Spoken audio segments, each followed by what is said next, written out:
بسم اللہ الرحمن الرحیم۔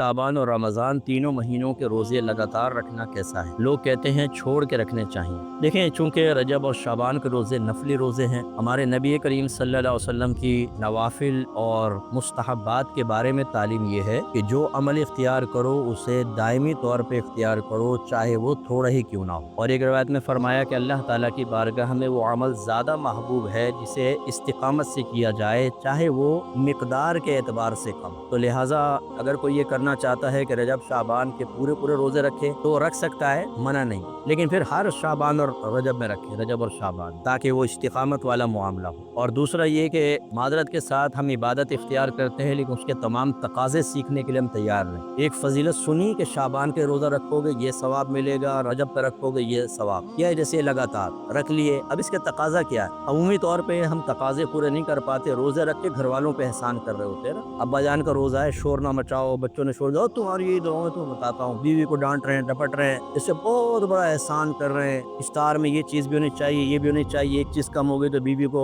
عزت اتار کے ہاتھ پہ رکھ دی۔ کیا فائدہ تمہارا روزہ رکھنے کا؟ تم اپنی بد اخلاقیوں سے سارے روزے کا ثواب بھی برباد کیا، گناہ اپنے اوپر لازم لیا، کیا فائدہ ہوا ہے روزے رکھنے کا؟ تو رجب اور شعبان میں روزے لگاتار رکھنا کوئی آسان کام ہے کہ چھوڑا پن چڑھ جائے گا، باہر جھگڑا کر رہے ہیں، آفس میں جھگڑا کر رہے ہیں، موڈ آف پڑا ہوا ہے، صبح اگر کام دھندا نہیں ہے، صبح سو گئے، زور میں اٹھے، پتہ نہیں نماز بھی پڑھی نہیں پڑھی، چلو پڑھ لی، پھر سو گئے، پھر عصر میں اٹھے، باہر نکل گئے، دوستوں کے بعد بیٹھے بیٹھے واپس آئے، مغرب میں کھایا، افطار کی، آج تو روزے کا پتہ نہیں چلا، پتہ کیسے چلتا؟ تم نے سارا دن تو بستر پہ گزار دیا۔ یہ روزے رکھنا ہے ایسے؟ اس لیے ہمارا مشورہ یہ ہوگا کہ جوش میں آنے کی حاجت، یاد رکھیں اللہ تعالیٰ مقدار نہیں دیکھتا، آپ کے اخلاص کو اللہ تعالیٰ اہمیت دیتا ہے اور اسی کے مطابق آپ کو اجر دے۔ شعبان میں چند روزے رکھ لے، کوئی سنت کی نیت سے، رجب میں رکھے چند روزے رکھ لے، باقی رمضان میں تو لگاتار رکھنے ہیں، پورے رکھنے ہیں۔ لیکن ان میں بس جیسے آپ ایک دن ایک ہفتے میں ایک رکھ لیں، دوسرے ہفتے، تیسرے ہفتے 4 روزے رکھ لیں، بہت، اس سے زیادہ وہ چلے 8 رکھ لیں، آپ زیادہ نہ بڑھائیں۔ نبی کریم نے منع فرمایا صحابہ کرام،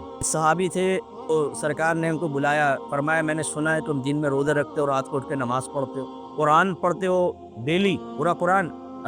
جی ہاں۔ فرمایا کہ ایسا مت کرو، تمہارے جسم کا بھی تم پر حق ہے، تمہاری بیوی کا تم پر حق ہے، تمہارے مہمانوں کا بھی تم پر حق ہے۔ یہ تعلیم ہے میرے آقا کی۔ آج کے صوفی بنے ہوئے ہیں، اور 40 سال سے بابا کھولی میں بیٹھا ہوا تھا، نہ نہایا نہ کچھ، نہ دانت صاف کیا، اس نے بال بڑھ گئے بس بابا کے، نمازیں بھی غائب ہیں۔ وہ باہر نکلا، ہم نے بابا کو سر پہ بٹھا لیا، وہ بھلی آ گئے، 40 سال کھولی میں رہا ہے بابا، کھولی والی سرکار۔ یہ کھولے میں ہی جائے گا جہنم میں، آپ دیکھیے گا۔ یہ کوئی بزرگی کوئی ہے؟ یہ کس نے کہا کہ بزرگی ہے؟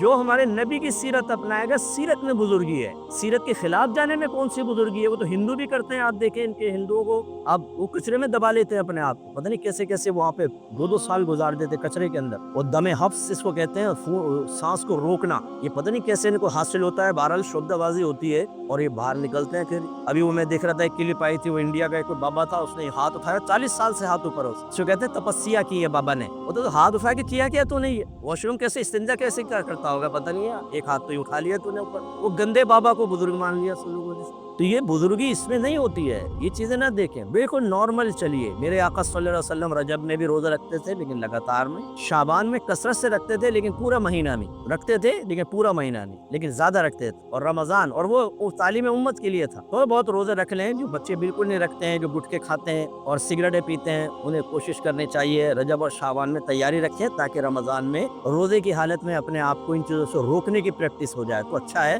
لیکن لگاتار ہمارا مشورہ ہوگا نہ رکھا جائے۔ اس ویڈیو کو صدقہ جاریہ کی نیت سے تمام مسلمانوں کے ساتھ لازمی شیئر کر دیجیے گا۔ اپنا بہت سارا خیال رکھیے گا۔